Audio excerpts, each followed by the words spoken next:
नमस्कार जय जगन्नाथ सांग मैंने मुझे आपंकर श्रीमती मयूरभंज ब्लगर मुझे मो मिनी ब्लॉग को स्वागत करुच्ची। आज आम टे आम घर को जावाई बाहरी आम घर पाखे गोटे शनिदेव को मंदिर प्रतिष्ठा होता से माँ को डाकी आम तो रही पारन ना से खाली जाइए दर्शन कर पलि आसिलु। आईटी देखु केमती सब डेकोरेशन हो मंदिर भितर किसी क्लिप नहीं पारे आपण मैंने खाली टे बाहर व्यू देखु। आईटा हूँ बाबा बालुकेश्वर शिव मंदिर।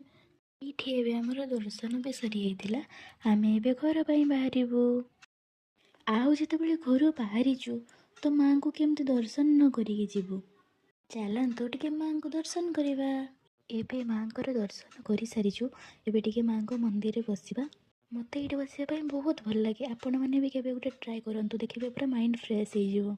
एबे आमे मंदिर बाहरी आइथिलु सामने थिबा हनुमान बाबा को दर्शन कर सारिथिलु आमे एबे घर पई बाहरिलु।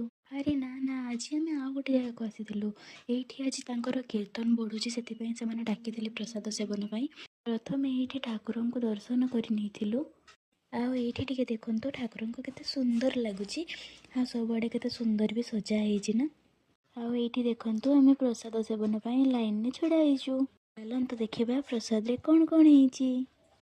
अन्न नहीं सारी तापर होता डाल फ्राए घांट पनीर आंबुल खटा।